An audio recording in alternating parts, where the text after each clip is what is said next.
Welcome to America's Top Rebbetzins. May Hashem watch over all the Jewish people, bring all the hostages back home today, and give enormous strength to the IDF soldiers, including David Yosef ben Miri, Dean ben Tamar, Deir ben Inbal, and Devorah Leah Basima. Please click on the subscribe button to subscribe to us on the America's Top Rebbetzins YouTube page, or click follow to follow us on your podcasting app so that you are the first to know when an inspiring new episode is posted. I am really excited today to have on today's show Rebbetzin Sarah Rabin. Rebbetzin Sarah is a Rebbetzin of the Caulfield Shule in Melbourne, Australia. She is passionate about including women in Jewish life and is dedicated to organizing and leading a variety of programs in her shul, as well as hosting guests in her home. Thank you so much for being here. Please tell us more about yourself and what you do. Okay, thanks so much for having me on your show. Very excited. So I'm a Rebbetzin in Caulfield Shule, which is in Melbourne, Australia. I'm originally from California, from San Francisco. I grew up in a Chabad house over there. My parents were sent by the Rebbe to open a Chabad house for Russian immigrants. Oh, wow. And they've been there for 40 years. And so that sort of inspired me to be a Rebbetzin. So I met my husband in New York through a Shidduch, which his sister set us up. We've been married for over 20 years, lived in Australia, and sort of went to different shuls until we've came to Caulfield Shule, which is basically, I would say, our fifth shul. We've been here for 3 years, and we love it. It's really great. And I have 3 kids. I have 1 kid, please God, coming on the way in the next month. B'ezrat Hashem. Yeah. Really very exciting. So I'm a Rebbetzin. I also own my own wig business too, a sheitel business. Oh, wow. And then, taking care of kids also. So I juggle a lot of hats. I teach like brides, Taharat Mishpacha, and challah bakes, and I also do some shiduchim. And the best part I think about being a Rebbetzin is my husband and I both we were partners. I guess we could call it partners in crime, or partners in spirituality. Maybe that's probably more of a better way of saying it. But we do things together. We work on all our programs, all our outreach, going to shul, pretty much doing everything as a team. So I'm not just the typical chicken soup Rebbetzin. Besides entertaining, I love entertaining, don't get me wrong, but I love being involved and helping out with whatever happens in the shul, inside and out, and especially going to lots of weddings and, the life cycle. So, which is pretty incredible. Very, very nice. And I love that you and your husband do things together. I think it's so beautiful. And it's actually a perfect segue into our topic today because I know that you're particularly interested in addressing the topic of shiduchim, couples, matchmaking. It's really the Jewish system of matchmaking. And we're also going to talk about the challenges that many singles face today. And I agree with you that this issue it deeply impacts the Jewish community worldwide. So today we're going to be talking about this challenge and exploring possible solutions as well as strategies to help to support those people who are navigating this dating journey, this shidduch journey, and looking for their soulmate. So let's start at the beginning. Can you please define shiduchim and explain what shiduchim means and how does it work? Okay, so I started getting into shiduchim. I think a lot of Rebbetzins are in shiduchim, just because we have a lot of singles that come to our shul, and in our shul specifically, it's called the YACS program, which is the Young Adults of Caulfield Shule, and we do things for them once a month. We try to do like either matchmaking or just coming together, and I've seen that there's a massive problem in this generation, especially for shiduchim, because we'll go into more details about what's the problem, but I'll explain a bit more what shiduchim means. So shiduchim is the Jewish system of matchmaking. It's designed to help singles find a spouse with shared values, life goals, religious commitment. It's more than just dating. It's a process guided by family, mentors, and sometimes professional matchmakers like myself, I guess I could say, to facilitate meaningful marriage-focused connections. The goals for shiduchim is to help individuals build a Bayit Ne'eman V'Yisrael, a faithful Jewish home with a strong foundation, a connection to our values, and mutual respect and love for each other. So I definitely think that we really we're working hard on making this happen. And and the world that we live in, we have people who are in our shul specifically. We have like our shul's modern Orthodox, so we have people who are, more modern. But then we also have secular people, and we're trying to keep obviously building a Jewish home, but at the same time also keeping people who are secular, within our faith. That we don't want them to marry out. So that's also another big aspect of it. Oh wow, I never thought about that component in Shidduchim, but you're right. You're right. It's people who aren't so observant, like you want to keep them, you want them to marry Jewish, basically. Exactly, exactly. So yeah, that's really So important. then that which really brings me to the question, when you're matching people up, you want people who have shared values, shared religious goals, shared life goals, because like you said, you want them to be compatible marriage partners. Like I've always wondered, how do you do it? Like how does a shadchan is a person who makes the matches. How does a shadchan know to pair this girl with this guy or this guy with this girl? Like how do you know? Yeah, so I'll tell you what I do. The first thing I do is, a lot of parents contact me and they say like my daughter's single or my son's single and they need to find somebody. I don't know what to do. They're getting old. So I say before I'm like, oh my God, there's this guy, there's this girl. No, I'm very much like I want to get to know them. So what I do is I'm like, okay, give me their number. I call them up. I meet them up for coffee. So I actually want to get to know the person and sort of analyze them a little bit to understand who they are. Smart. Because, unfortunately, it's like, oh, he's 35, she's 32. Perfect. I'm like, no, no, no, it doesn't work that way. Like the older days, I used to, the old yentas used to do that. But so what I do is I go out with them for coffee and I sit with them and try to understand what happened in their past relationships, why it didn't work out, and how we could further look and see, okay, this is what happened.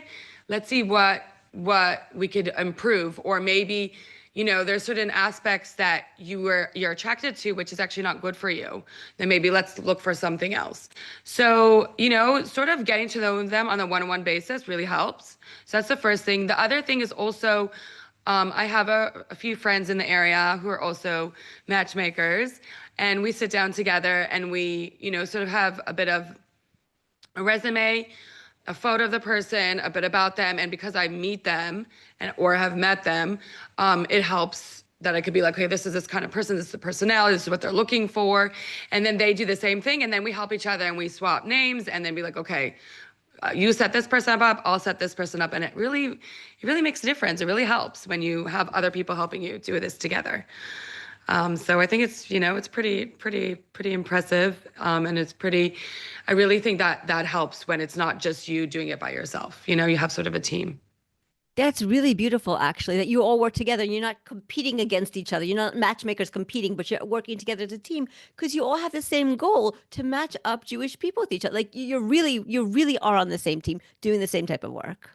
Yeah, 100%, 100%.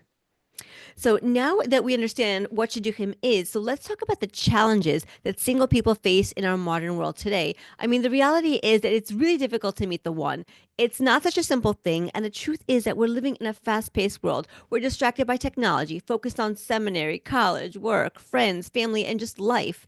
And I feel like the times that we're living in are so pressured. It's really not like it once was, where people lived in a more leisurely way. I mean, yes, of course, there was school and work, but people took the time to really get to know each other, to really connect.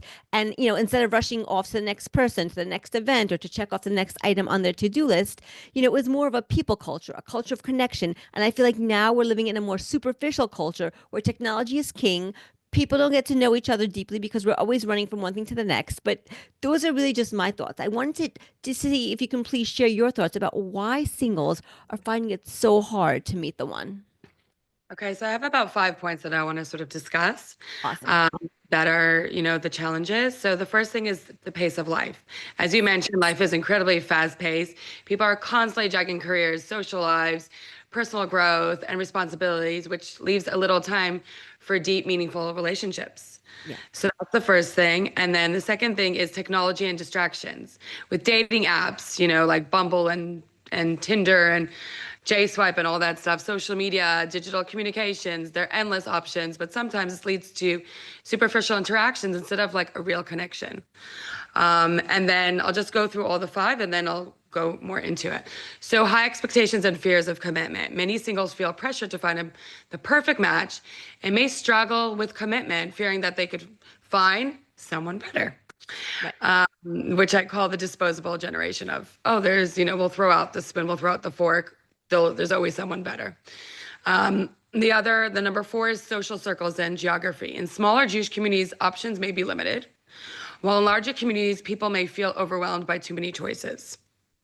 So that's another thing. Also, when you're in a smaller community, you probably know this guy's, sister, or everyone somehow knows each other, or went to school with that person, or this friend dated that person. And you're like, I'm not going to date them. So sometimes it's harder when you're in a smaller community and everyone sort of knows each other.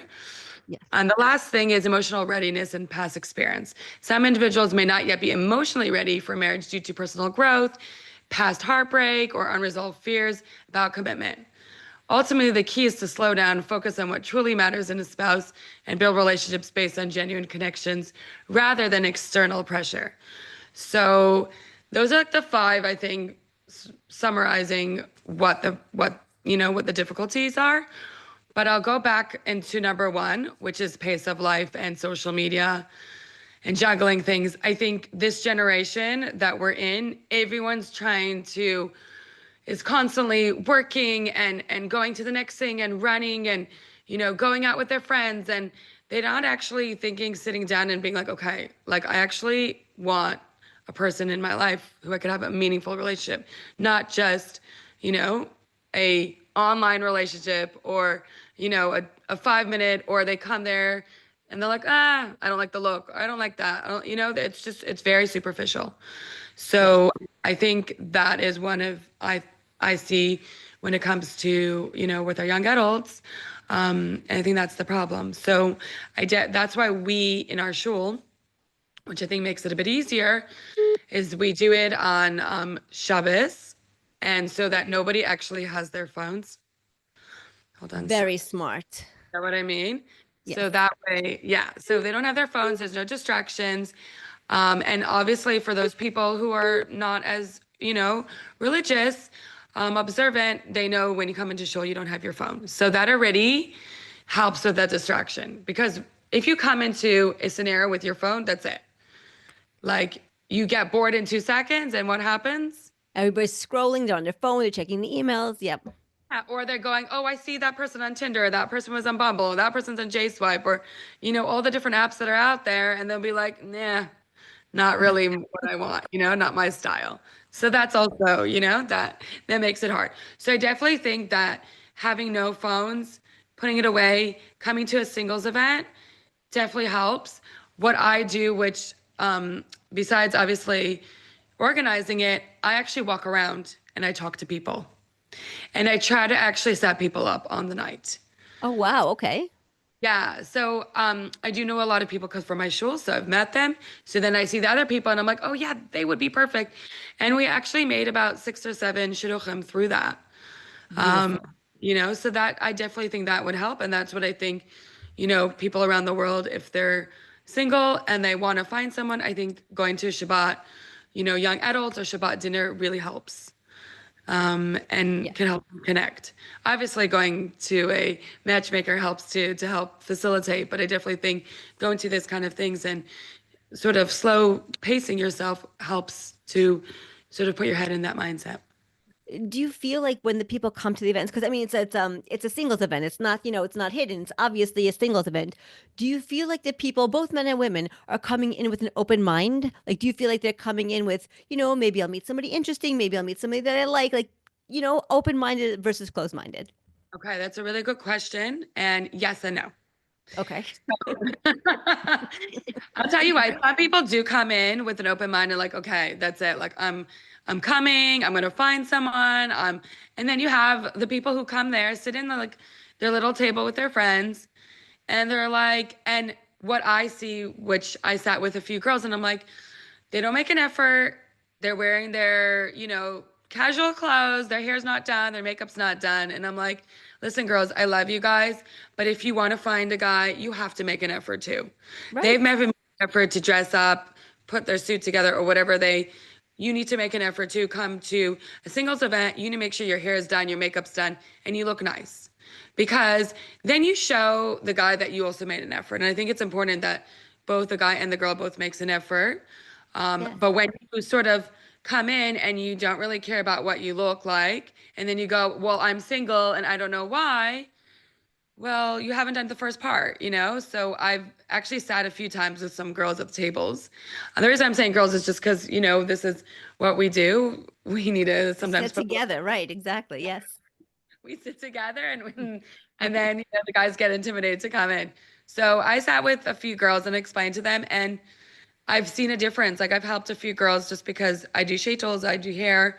So I was able to help them get the hair done. I found a lady who does makeup and someone who helped them, dress them up. And, I've seen a difference. I've seen a turnaround. It also gives them confidence, when you're dressed Right. nicely and you put the effort in, you have the confidence that when a guy comes up to you or you go up to them, there's some kind of chemistry. Whereas when you sort of don't really care, you shut down, you're a closed book. So I really think that also helps by the girls making a bit more of an effort, and showing that, okay, you know what, I'm here for the right reasons, and I'm trying. I love that. I love the I'm trying. That's the best part because you have to be open. If you're not open, you're really shutting yourself off from the possibility of meeting somebody. So I think I love that you emphasize that. Yes. 100%. And yeah. And so the next point that you were talking about was technology and distractions, like superficial introductions, superficial interactions. Yeah, so I think that because, as I said, the technology that we have at our fingertips, literally, you just swipe right, swipe left, like it's so superficial. It's sometimes very hard because you can't tell from the photo. You can't tell, well, you're attracted to them and then you see them and it's not really them. So I think it's very, very hard. And also, unfortunately, a lot of people go on for the wrong reasons. They're not really there to date. So I think that's also a problem. But that's why I think it's important to go to a shadchan, the matchmaker, who actually can help you and navigate you to the right people, to the right, as I said, having other matchmakers help me, we could help guide you. And I think that's why it's important to sort of go back to that old school style, which is, actually having a matchmaker help you compared to the new generation where everything's online, everything is at your fingertips. But unfortunately, a lot of that doesn't necessarily help or work.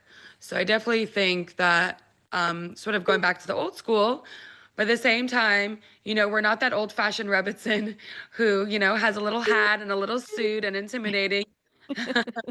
Like Yenta from, from the movies.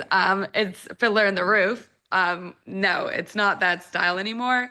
Most Rebbetzins are, with the program, very open-minded and are there for you. And I think that's probably the best thing about this generation is that you have that, and we're here to help you.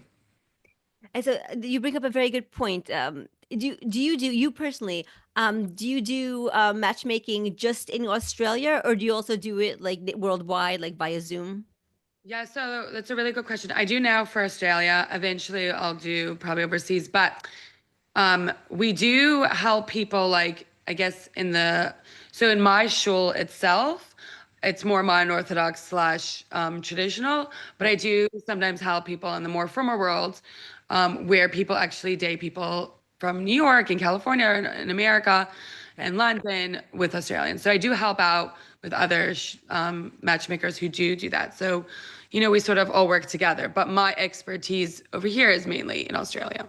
Right, which makes a lot of sense. Okay, Yeah. and it's so funny that you mentioned all these apps, these technology apps. It's so funny because in my day it was JDate, and this is Yes, like years and years ago. Remember JDate? yes, I do. Actually, do that online. It was the only place you'd go to, or you'd be like, It was like the yeah. only game in town at that point. I mean, obviously there came more in succession, but that was the only game in town at one point. No, you're absolutely right. And I think it's still working, but yeah, you're right. It went from JDate to like 50 million apps. So I think it's like, as we say, people take a spoon, throw it out, like disposable. I call us the disposable generation, where you think, oh, you see a nice girl. Oh, she's nice. She's sweet.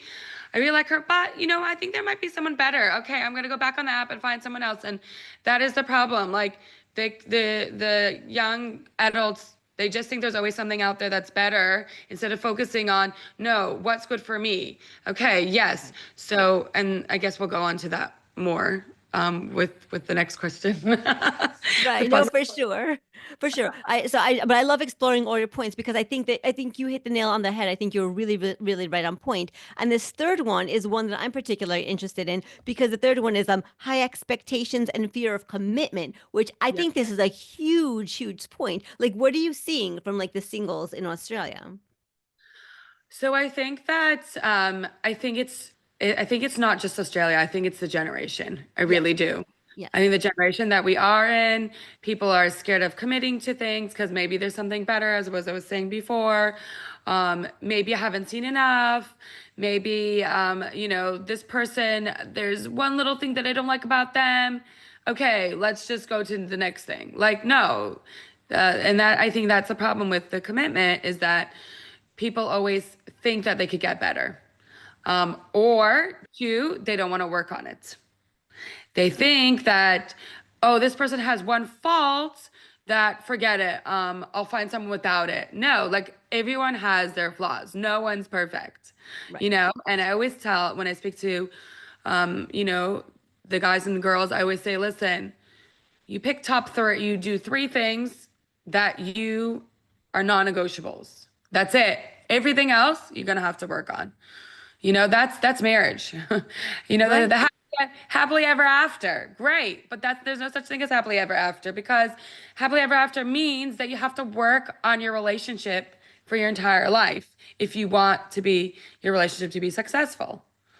You know? Right. Yeah. Exactly. I think you hit the nail on the head really, really like mamash on this one because people don't want to put in the work. We're like in the generation of easy. Give it to me easy, give it to me instant gratification. If I don't like it now, then forget it. I don't want to work for it. Just on to the next. Exactly what you just said. Instant gratification, 100%. Everything they want instant now, yesterday, and not tomorrow. So 100%.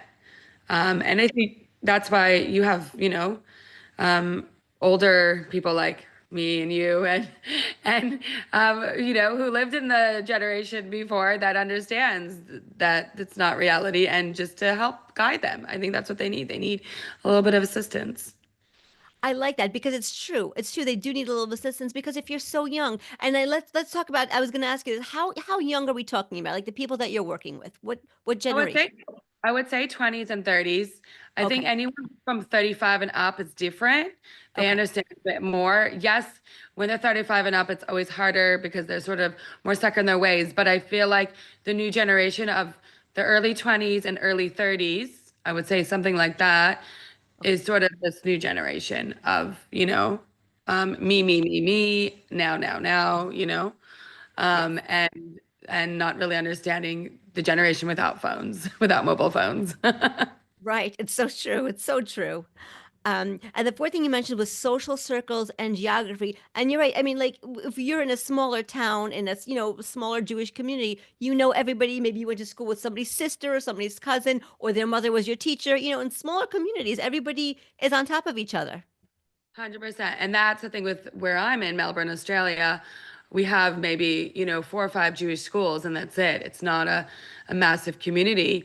And so, especially in the modern Orthodox world, there's only one school. And everyone went to school together, and they all know each other, and they all went to like B'nai, and so it's very like NCSY kind of thing, in America. Yes. And they all they're like, oh, that's my brother's friend, or my I'm never going out with him because it's my best friend's brother, or you know what I mean, things like that. So it's very hard. And so usually what we do see is that either they got with someone who's from, so we're in Melbourne. Sydney is almost like, I would say like LA to San Francisco. So it's about a flight away, so it makes it a bit easier because they didn't really grow up together. So that's one hand, and the other hand, also sometimes they'll date someone from overseas, or someone who's like 5 or 6 grades older than them that they don't really know. Right. Okay. And that makes a lot of sense.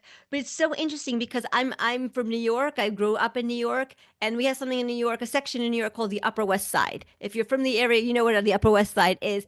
And the Upper West Side has so many singles. I mean, the Upper East Side too. I'm just more familiar with the Upper West Side. This is the exact opposite problem because a guy will date a girl and he doesn't like her. There are 200 more girls just in his shul alone, you know? Yeah. No, I agree with you 100%. And that's going back to like what we were saying about, unfortunately, with high expectations, fear of Yes. commitment, Yes. going back to that one where they go, okay, well, there's more people out there, I don't have to settle, Right. and I don't have to commit to that person. So you got like the extreme, different extremes, like one who has everything and then one there's nothing. But there's the issue is, I think the issue is commitment and saying, no, like just because I might know the sister or just because there's other people out there, let me just work on it and see maybe there's something there. Give it a chance. I think that's what they need. They need to give it a chance. I love that. Just to give it a chance. I don't think, at least I'm talking from the New York singles point of view. I'm not single, but I remember back then, for the New York singles point of view, I don't think people gave each other a chance. I think maybe they did one, two, three, four, maybe 5 dates, and then like that was really, really it.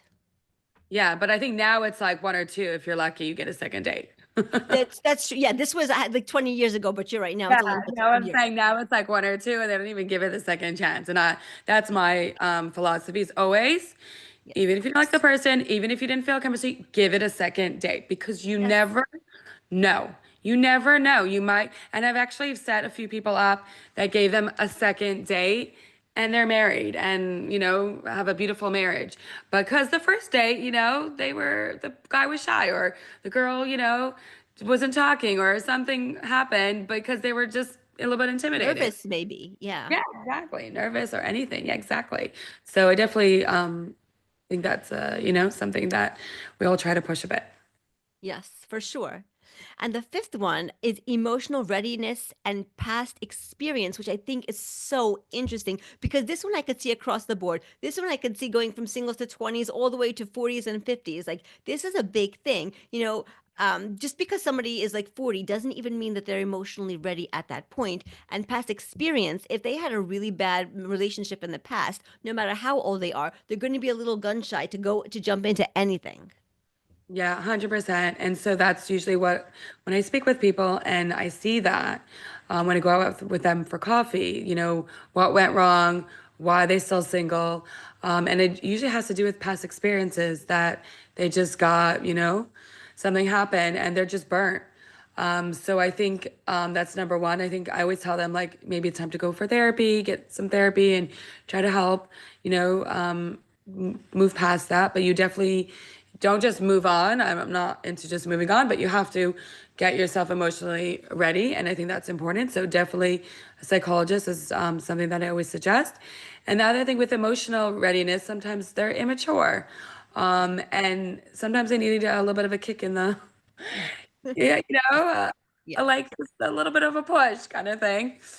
Saying, okay, like, yeah, you're young, but sometimes we need to grow up. And one thing about Melbourne, Australia, compared to Americans, I guess Australians in general, is that they don't go away for college. They stay at home. Really? I did not know that. Yeah, so a lot of them still live at home with their parents when they're 25, 26. They don't move out. And so my thing is always with guys, especially, yes, girls at home, fine, but guys especially, because I feel like it needs to give them that, to become a man.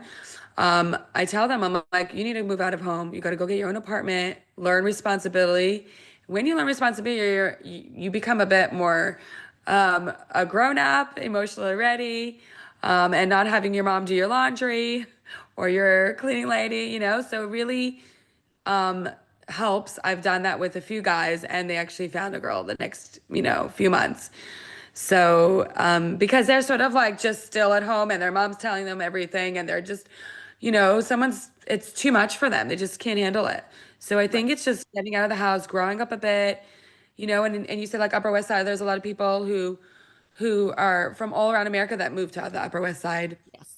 to find people. So that also helps them in a way grow up a little bit when they have their own place or, having a roommate and sharing things. It definitely helps them. But 100% with experiences and things that happen, Sometimes they just need to just have a little bit of help. If they don't want to go to a psychologist, maybe go to your rabbi or your Rebbetzin just to talk about what happened and let it out. And once you let it out, it also helps you to be able to move on. I totally agree. I totally agree. And so now that we talked about some of the challenges, and I love that you pointed out five of them because they're it's so true. It's not just one thing. It's a mixture of all different things.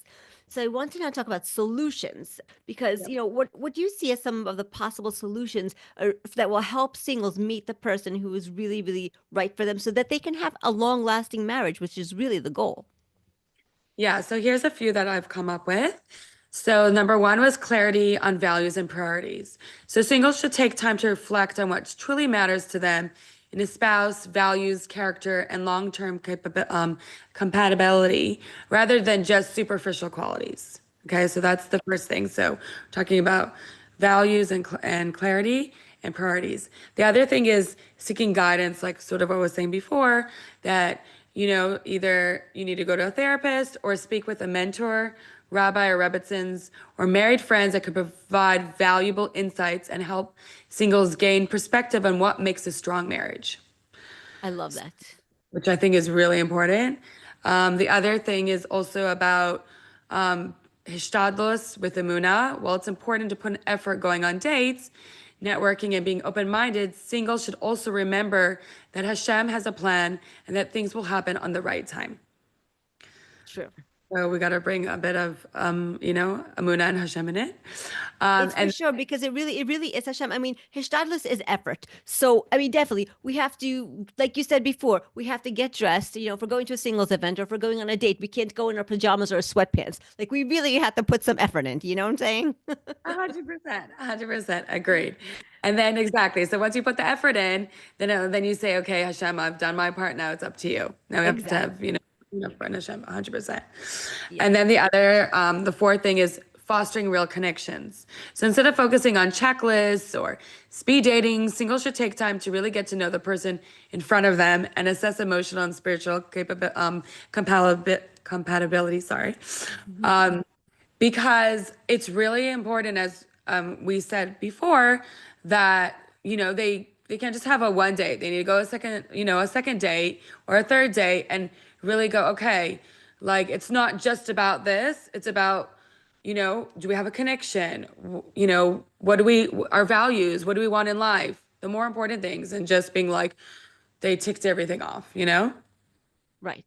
Right. And the fifth thing is encouraging community involvement. So communities can play a role by creating more opportunities for singles to meet in relaxed, meaningful settings. As I said before with our shul, like Shabbat meals, learning programs, or social events like, Hanukkah, Purim, or, over Yom Tov. There's a lot of events that a lot of shuls or communities put on to make an effort and go to them, not just be like, oh, I went to this event. Oh, it was so boring, or I was by myself, or whatever. I'm not going anymore. And Right. I'm like, no, okay, so there was one event. Try to go to the next one. Go with a different community. Maybe you'll find something. Don't just give up. So being involved, either being on a board or helping out, with the event, or just rocking up and coming to it. And that could really help. And I really like that you said, you can always go to a different community because so I don't live in New York City. I live right outside of New York City. I live in a county just right outside of New York City. And where I live is very family oriented. Like families live in our community. And of course they have kids and kids grow up and then they go out. But you can't be single in my community because all the only people that are here are married people. Like you can't be single where I live. You have to either go to the city or some people like go away. Maybe they move to jobs. A lot of people move to Israel, so you have to go where the people are. If you're just going to stay in a family oriented community where everybody's already married, your chances of meeting somebody are really slim because you're not around available or eligible people. Agreed with you 100%. And that's one thing I always tell people. You don't find someone here? Yeah, go make Aliyah or go to Israel. I know that happened with my sister. She was finding someone. She couldn't find anyone. She went to Israel and she met someone at a Shabbos table. So And I beautiful. think it's brilliant that people, not just to be set in your ways. If you can't, there's other communities. There's plenty of people, out there. You just need to go exactly what you said. Don't be in a community with just a family-oriented community. You need to be there where there's singles, like Upper West Side or Israel or, places like that. Right, exactly, exactly. I know. One last question, but it's a really important one because now that we've spoken about challenges in dating in Shidduchim and we've offered some possible solutions, I really want to give some hizuk, some strength to singles who are navigating this chapter in their lives right now. It's really really hard for them and it's very very painful. So I just really want to acknowledge that pain. Like I know some of them are trying, like really trying, and they're just not meeting the right one. So, what words of wisdom can you share so that people will maintain hope that they soon, please God, will also meet their bashert, the person that they were really intended to be with? Okay, so to all the singles out there, know that Hashem sees your efforts and hears your tefillos. Finding your soulmate is not about timing, it's about becoming the right person for yourself. Trust that your journey is unfolding exactly as it should, even if it's not on your timeline. The Gemara teaches that 40 days before a child's born, a heavenly voice announces who their soulmate will be. This means that your zivuk, intended match, already exists, and Hashem is guiding both of you towards each other. In the meantime, focus on your personal growth, deepening your emunah, and surrounding yourself with positivity. Every experience, every challenge, and every lesson is preparing you for the beautiful marriage that lies ahead. Keep davening, keep believing in yourself, and Bezrat Hashem, may you meet your Bashert soon. Amen. Beautiful, beautifully, beautifully said. Thank you. Thank you so much, Rebbetzin Sarah, for joining us on America's Top Rebbetzins. It was really, really a pleasure to have you with us. And may Hashem watch over all the Jewish people, bring all the hostages back home today, and give strength to the IDF soldiers, including David Yosef ben Miri, Dean ben Tamar, Deir ben Inbal, and Devorah Leah Basima. Thank you so much again. Thank you. Amen. Thank you so much. So lovely speaking to you. Thank you.